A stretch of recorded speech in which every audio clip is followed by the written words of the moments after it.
symbols are not settled things in Garabedian's work, and there's always a development, there's always a kind of further extrapolation of those forms.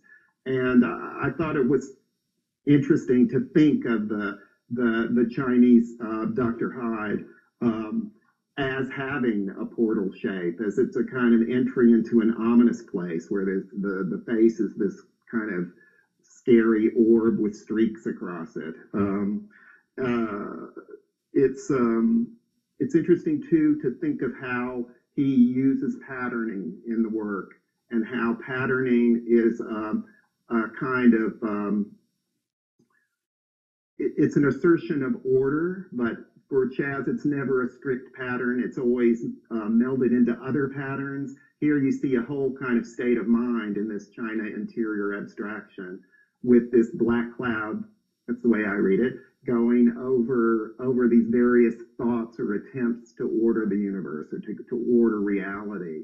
And I think, with Chas's work, there's so much, it's such intellectual work in that it addresses the way the mind actually works, the way the intellect works, where we're drifting through thoughts, we're drifting through moods, but there's an attempt to, I think he represents that kind of state and resolves it in a painterly way.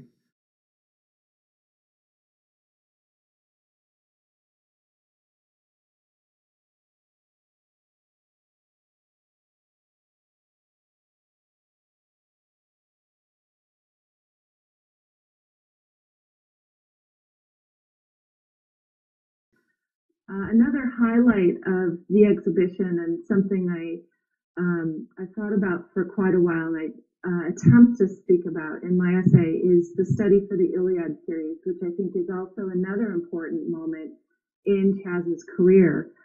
This painting actually, it's in the show, and it comes to us from the Corcoran Gallery of Art. And some of you may remember that at about this time, this was included in one of the painting biennials, the famous Corcoran biennials. And this particular show, curated by Terry Sultan, who happens to be a former mentor of mine, this particular show was heralded nationally for bringing back the figure, or for a moment in time, or illustrating a moment in time when the figure was back in art. And so I particularly love this series, and I think also too at this time, Chas will tell you that while mythological subject matter enters his work sort of in and out before this time, it's not until the series that he consciously decides to focus on something specifically literary. And in this case, it's Homer's Iliad.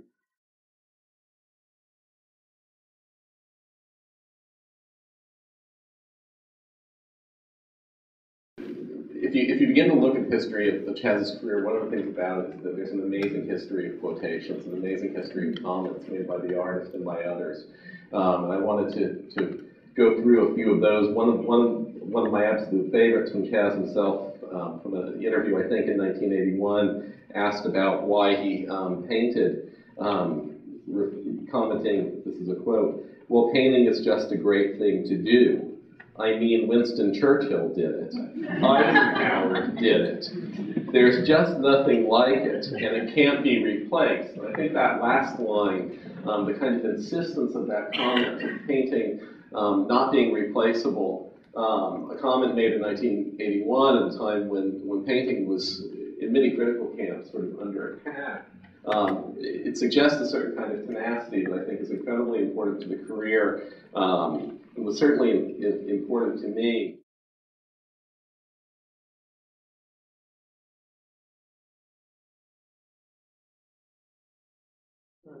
Again, you have a monochromatic background, and you don't have any sky, and you don't have any sky in this picture, and you don't have any sky in this picture. You just again have a kind of this is a more varied background, but I'll read this one as well because it's kind of interesting.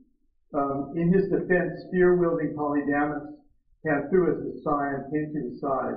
and he struck Arilocus' son Prothoenor on the right shoulder. The powerful spear drove onto the shoulder. Down in the dust he fell, and he clutched at the earth with his fingers. Not completely that, but enough that so that it really looks like it might have been taken from this passage, except that this guy is wearing what I would call a union suit. And nothing like this was ever worn by the Greeks that I know of, and wasn't probably worn until after the Industrial Revolution or close to it, because it simply didn't exist. It existed at that point.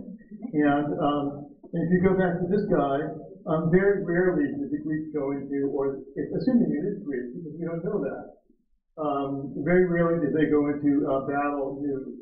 They always went into battle clothed in armor. And if we go ahead to this painting, which is again called Study for the Iliad, because there is no Iliad in this series. There are only studies for the Iliad. All of these Greek characters are also nude, and they would not have been nude in the actual battle between the Greeks and the Trojans.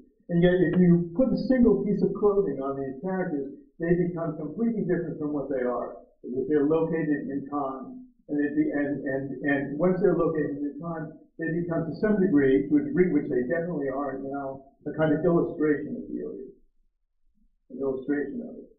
But here you have something which is, we're told that it's from the Iliad, and yet the way in which it's from the Iliad raises questions about the Iliad, raises questions about translation in general, and raises questions about what this painter is trying to accomplish in this painting. Questions for which there are many answers.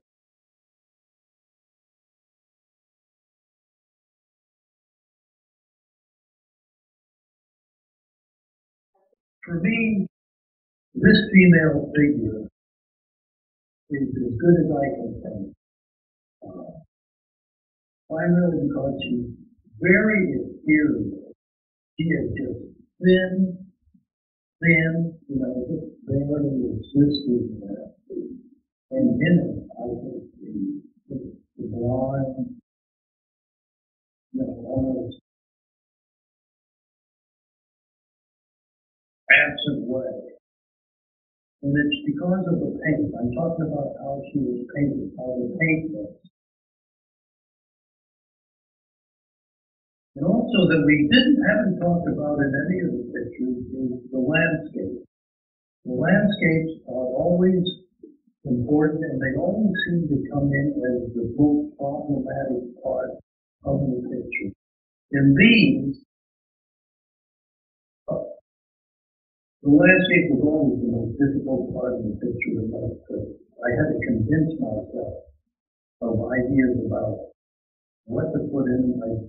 I didn't want to put in trees because I hate to paint trees. And I don't know how to paint trees. And so they had to be just sort of horizontal bits of nonsense, little bits of nonsense.